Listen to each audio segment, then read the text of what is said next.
नमस्ते दोस्तों, स्वागत है आपके अपने चैनल अननोन पेट्रियट्स पे। कल से एक नाम हर जगह छाया हुआ है, वो है group captain Shubhanshu Shukla. Dragon crew में शुभांशु शुक्ला एक ऐसा नाम जो कि 4 एस्ट्रोनॉट इंटरनेशनल स्पेस स्टेशन में गए। कल पूरा भारत 140 करोड़ देशवासी इस पूरे घटना को आंख लगाए देख रहे थे। ये हमारे देश के स्पेस मिशन के लिए एक बहुत बड़ी उपलब्धि है और इसरो का जो एक सपना है, आगे अपना जो एम्बिशियस मिशंस हैं उसमें शुभांशु शुक्ला का जाना, ये हमारे एम्बिशन का एक प्रतिबिंब है।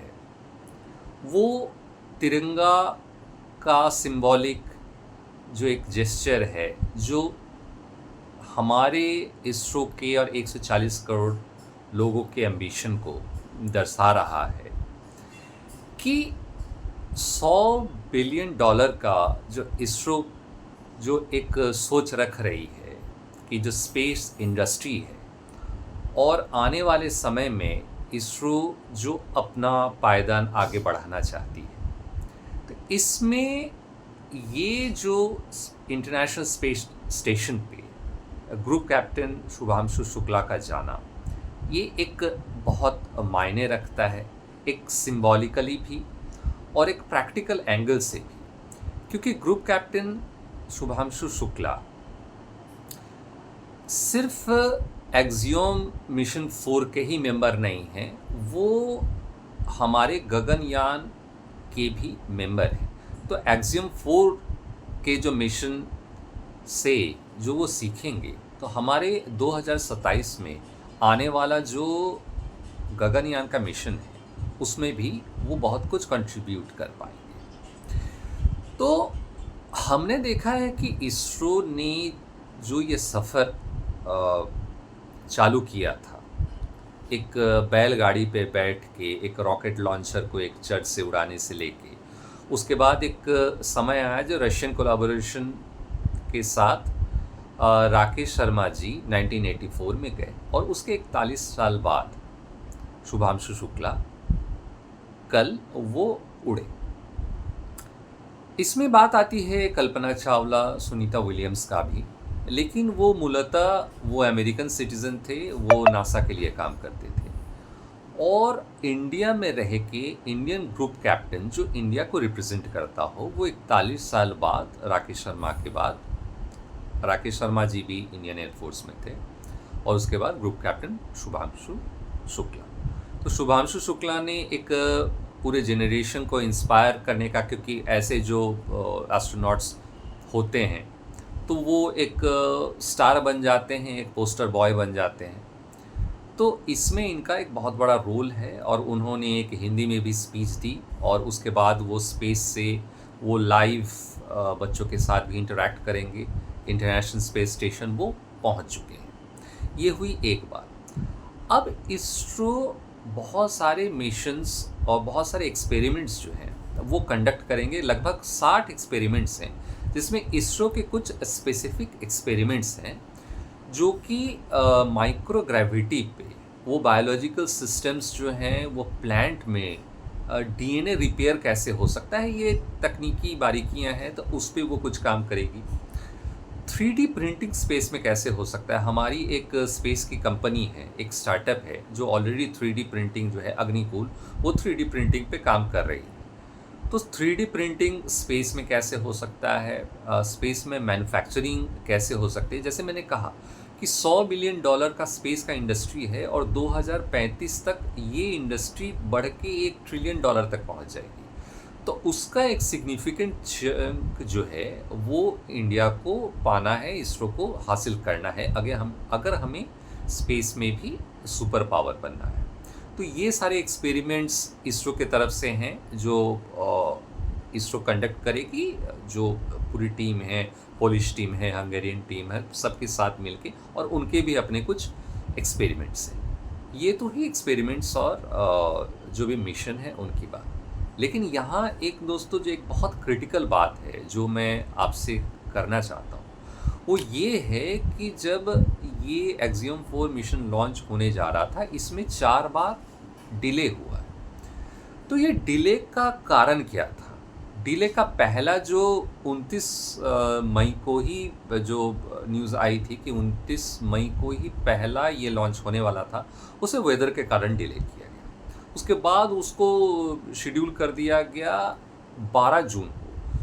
तो उस समय क्या होता है कि लॉन्च के समय एक जो इंडिपेंडेंट, क्योंकि हमारा हंगरी इन्वॉल्व था, पोलैंड इन्वॉल्व था, इंडिया भी इन्वॉल्व थी, तो इसरो का एक टीम जाती है और वो इंडिपेंडेंट जो है वो जांच करती है देखने के लिए कि सब कुछ ठीक है, क्योंकि पोलिश टीम भी अपना करती है, हंगेरियन टीम भी करती है। इसरो की टीम ने वहाँ पाया कि उनके बूस्टर में एक जो लिक्विड ऑक्सीजन का जो प्रोपल्शन सिस्टम है वहाँ पे लीक है। तो इस चीज़ को नोटिस की गई और स्पेसएक्स जो इंजीनियरिंग टीम है, जो कि एक्सियम मिशन 4 में जो वो जो ऑर्बिटर है वो स्पेसएक्स का है, दैट ड्रैगन। तो उसका जो पूरा जो मेंटेनेंस एंड इंजीनियरिंग कोर जो है वो स्पेसएक्स की है। तो उन्हें जब बताया गया तो उन्होंने बोला कि एक माइनर एक करेक्शन की इसमें ज़रूरत है, एक पैच वर्क करने की ज़रूरत है। तो उसे किया गया, लेकिन जब उसे किया गया तो उस समय इसरो ने जो अपनी एक पूरी रिपोर्ट बनाई, इस चीज़ पे हमारे इसरो के चेयरमैन आज के वी नारायणन सर को ब्रीफ की गई।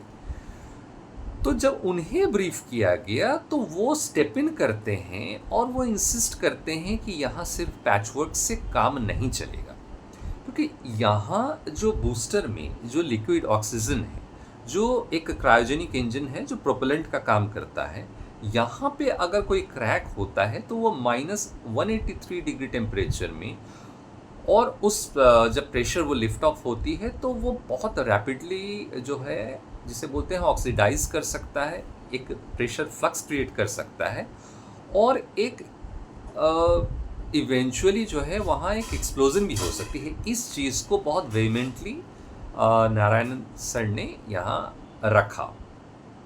और ये भी बता दूं कि वी नारायण सर जो हैं, जो अर्ली जब हमारे देश में जब सैंक्शंस लगा दिए गए थे और हम क्रायोजेनिक इंजन बनाने की कोशिश कर रहे थे, द ग्रेट साइंटिस्ट नम्मी नारायणन, जिनको क्रायोजेनिक इंजन बनाने के लिए सबटाज भी किया गया था और परेशानी भी की गई थी, उनके टीम में वो रहे हैं। और वो हमारे जो नारायणन सर है, वी नारायणन, वो लिक्विड इंजन के ही वो एक्सपर्ट हैं। तो उनके इंसिस्टेंस पे, चूँकि वो जानते हैं पूरा क्रायोजेनिक का पूरा गेम को वो समझते हैं, तो उनके इंसिस्टेंस पे उन्होंने एक दावा किया कि एक पूरी तरीके से लो टेम्परेचर लीक टेस्टिंग जिसे वो बोलते हैं, फ्रॉम अ थर्ड पार्टी, एक इंडिपेंडेंट थर्ड पार्टी, जो कुछ कंपनीज़ हैं, कुछ इंस्टीट्यूशंस हैं जो ये लीक प्रूफ की टेस्टिंग ही कराते हैं।